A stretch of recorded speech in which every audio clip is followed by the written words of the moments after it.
Friends, சின்ன மருமகள் அடுத்து என்ன நடக்க போகுதுன்றத இந்த ஒரு வீடியோவில் ஒரு குட்டி பிரமாவாக பார்க்கலாம் வாங்க. சேது பார்த்தீங்கன்னா ரொம்ப ஃபீல் பண்ணுவாங்க. இந்த இடத்துல வந்து என்ன பண்ணுறதுன்னு தெரியல. சேது கோவிலுக்கு போய் உக்காந்துட்டு இருக்காங்க. அதே கோவிலுக்கு தமிழ் செல்வி கோவிலுக்கு போகலான்ட்டு அவங்களுடைய அம்மாவை கூட்டிகிட்டு வந்திருப்பாங்க.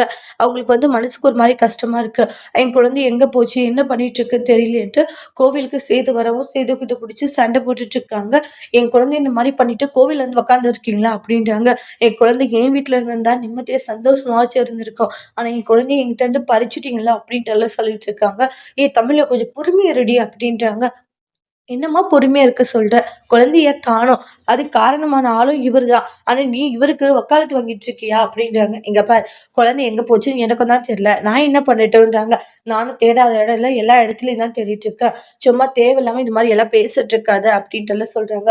ஓ, நான் பேசுறது உங்களுக்கு தேவையில்லாதது இருக்கா? அப்ப நீங்க பண்றது கொஞ்சம் கூட தேவையில்லாததா இல்ல அப்படின்றாங்க. இங்க பாருங்க, நீங்க பண்ணிட்டு இருக்கிறது ரொம்ப ரொம்ப மோசமான ஒரு விஷயம். ஆனா எப்படிதான் உங்களால இப்படி கூச்சமே இல்லாம நடக்க முடியுது வெளியே அப்படின்ட்டு எல்லாம் சொல்றாங்க. நீங்க பண்றது சரியில்லை, நடந்துக்கிறது சரியில்லை. என் குழந்தை இன்னும் ஒரு நாள் கிடைக்கலன்னா அப்பெல்லாம் நீங்க வேற ஒரு தமிழ் செல்வியை பாப்பீங்கன்னு சொல்லி சவால் விட்டு போறாங்க. சேது கோவில்ல ரொம்பவே உடைஞ்சு போயிருக்காங்க.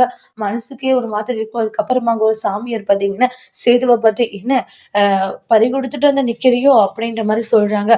என்ன உன் வீட்டுல ஒரு குழந்தை காணாம போயிருக்கும். ஆனா நீ வெளி உலகத்துல தேடாம வீட்டுக்குள்ள இருக்கிற ஒருத்தர் தான் அதுக்கு காரணம். அவங்க கிட்ட போய் நீ பேசுனீன்னா உன்னுடைய குழந்தை கிடைக்கும்ன்ற மாதிரி அந்த சாமியார் ஒரு வாக்கு சொல்றாங்க. சாமி எனக்கு புரியலன்றாங்க. அதாவது வெளி உலகத்துல இருக்கிறவங்க கொண்டுட்டு போயிருப்பாங்கன்னு நினைப்பேன். ஆனா உன்னை சுத்தி இருக்கிற ஒருத்தர் தான் இந்த குழந்தைய வந்து மறைமுகமா வைத்து கொண்டு இருக்கிறாங்க. அவங்கதான் இதுக்கு காரணம்ன்ற மாதிரி சாமியார் சொல்றாங்க. நம்ம வீட்டுல சம்மந்தப்பட்டவங்க யாருன்ற மாதிரி சேது அப்படியே ஷாக் ஆகுறாங்க. அதோட இந்த பிரமு முடிச்சிருக்காங்க. தேங்க்யூ.